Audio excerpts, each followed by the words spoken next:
नमस्कार दोस्तों, आप सभी का स्वागत है आशीष वेडिंग ब्लॉगर चैनल में। तो आज मनु भैया के साथ डिस्कस होता है कि शादियों में लेट क्यों होते हैं।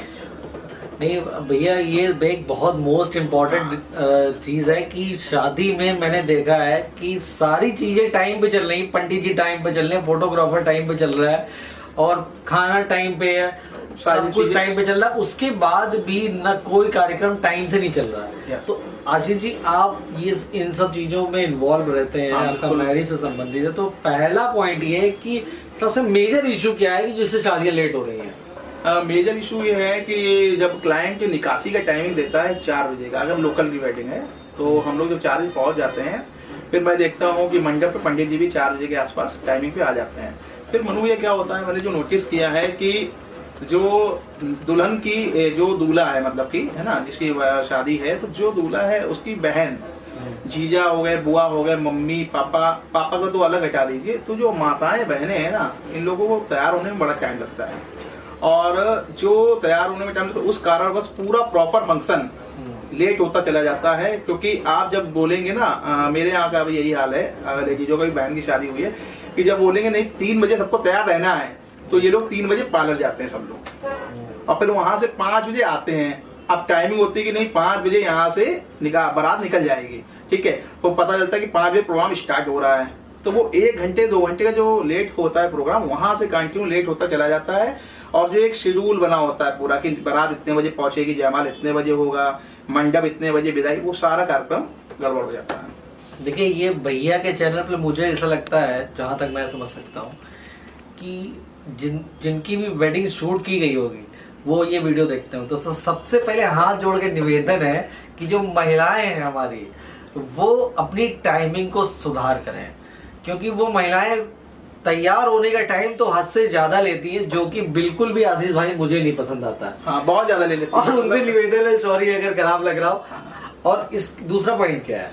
और दूसरा पॉइंट ये है कि जब लेट वो करती है वहां पर, ठीक है, और जब दूल्हा वहां से आता है, दूल्हा वहां से आया और मंडप पे उंगली भर के ऐसे करके जब वो आता है, तो फिर अक्सर क्या होता है कि फोटोग्राफर रोक लेता वहां पर कि भैया एक में रुकेगा, एक में रुके। अब फोटोग्राफर को कुछ नहीं तो रूम से मंडप तक आने के लिए उसको 2 मिनट का समय चाहिए होता है, कम से कम 2 मिनट का। और उतने में जीजा जी होंगे और या लड़के के पापा होंगे, वो वहां पर बोल देते हैं कि अरे बेटा जल्दी करो, बारात के टाइम हो रहा, लेट हो रहा है, ठीक है। तो सही तरीके से हम लोग फोटोशूट वहां पर नहीं कर पाते, जो कि हम लोग प्रिपेयर रहते हैं कि नहीं इस तरह से हम लोग आज यहाँ पर अच्छे से काम करेंगे। और स्टार्टिंग से ही जो है फोटोग्राफर को डांट पड़ने लगती नहीं, आप ही की वजह से लेट हो रहा है। तो कहने का मतलब जो लेडीजें हैं वो लेट करते हैं, माताएं बहनें जो भी हैं वो वहां पर लेट कर रहे हैं तैयार होने में, और सुनना पड़ता फोटोग्राफर को। तो इसका मतलब क्या हाल है, मतलब ये हम आपसे थोड़ा सा जानना चाहेंगे।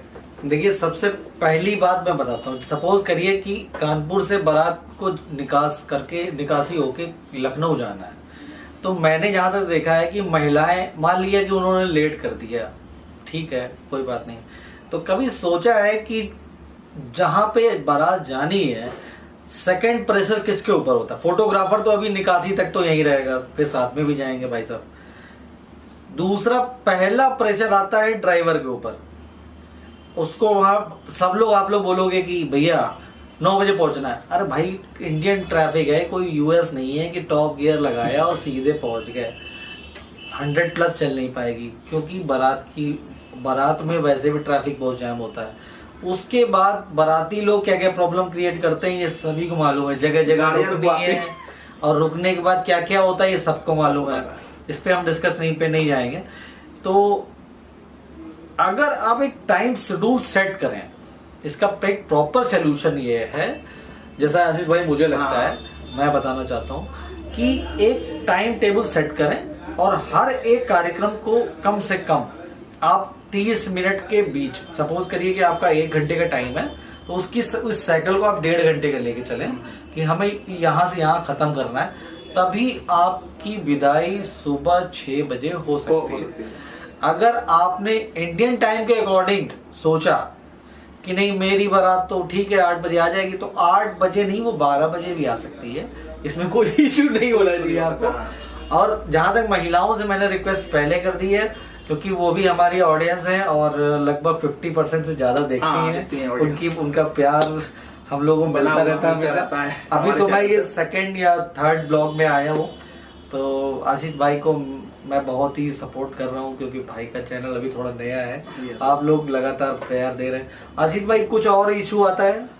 इशू यही आता है कि यहाँ से लेट होते तो सारे कार्यक्रम लेट होते हैं, और फोटोग्राफर हो गया, और फिर हमारा क्या है ना मनु भैया, जो कार्यक्रम होता है जैसे कि हमारा कपल फोटोशूट, जो हमारा मतलब मेन टॉपिक होता है पूरे एल्बम का, ठीक है, वो बिल्कुल नहीं हो पाता वहाँ पर। हाँ, जो करिश्मा एल्बम होता है उसको बनाने के लिए ना हमको कपल शूट करना होता है, उसमें प्रॉपर टाइम चाहिए होता है, आधे से 1 घंटे का, वो फिर हमको नहीं मिल पाता है। अभी हम आपको बताएं, एक त्रिपाठी जी की वेडिंग थी, जाना था इलाहाबाद, तो हम वहां पर नहीं गए थे।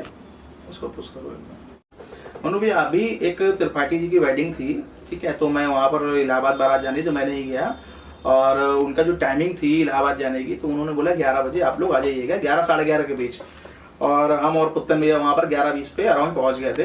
तो हुआ ये, जब 11:20 पे वहां पहुंचे तो मुझे लगा कि यहाँ पर टाइमिंग सही होगा, लेकिन वहां पर भी तैयार होने की वजह से जो बारात निकलनी थी 1 बजे, वो यहाँ से निकली है 3 बजे करीब, और वहां पर जो देखिए, एक तो 3 बजे बारात निकल रही, अब वहां इलाहाबाद जाने का आप क्या समझते कितना टाइम लगेगा? 200 किलोमीटर करीब। देखिए वैसे तो रोड काफी बेस्ट बढ़िया हो गया है, लेकिन अभी भी बन रहा है, लगभग फिर भी 4 से 5 घंटे लगते हैं। ठीक है, और 4 से 5 घंटे तब लगते जब वो जो ड्राइवर है ना उसको नॉलेज है रोड के बारे में कि कहाँ कौन सी रोड है ना, तो क्या है उस ड्राइवर को लगे कि 6 से 7 घंटे। तो वो ड्राइवर भी देखिए किस्मत, देखिए ड्राइवर भी ऐसा मिल गया कि उसने लेट पहुंचाया इलाहाबाद। और जहां तक जो मेरे क्लाइंट है उन्होंने मुझे बताया कि 4 बजे के आसपास जयमाल हुआ, सुबह। अब आप समझिए 3:30-4 बजे जयमाल होगा, फिर कब मंडप होगा, इस तरह से लेट होता है। मतलब पहले लेट हुआ किस वजह से कि जो माताएं बहनें ने लेट किया उस वजह से, और फिर लास्ट में लेट किस वजह से, ड्राइवर ने लेट किया। तो जब ये सारी समस्याएं आती हैं तो उसका यही निवारण है कि कोई एक जिम्मेदार पर्सन हो जो प्रॉपर तरीके से एक शेड्यूल बना ले टाइमिंग का, और बार बार अगर आपको पता है कि 2 बजे इन सब लोग को तैयार होना है, तो आप बोलिए कि 12 बजे तैयार होना है, तो वो 2 बजे तैयार हो जाएंगे। हाँ, क्योंकि सभी के साथ है ना, तो वो प्रॉपर टाइम पे चलेंगे। अगर आपने बोला नहीं 2 बजे तक आप तैयार रहिएगा, तो फिर लेट होना है, वो कंफर्म है।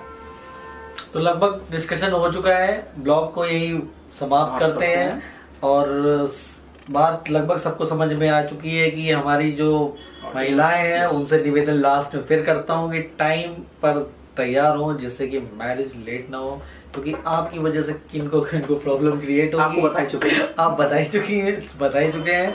आपका प्यार हमेशा मिल रहा है। दुआओं में याद रखिएगा। प्लीज लाइक करें, कमेंट करें, शेयर करें। नमस्कार। जय हिंद, जय भारत।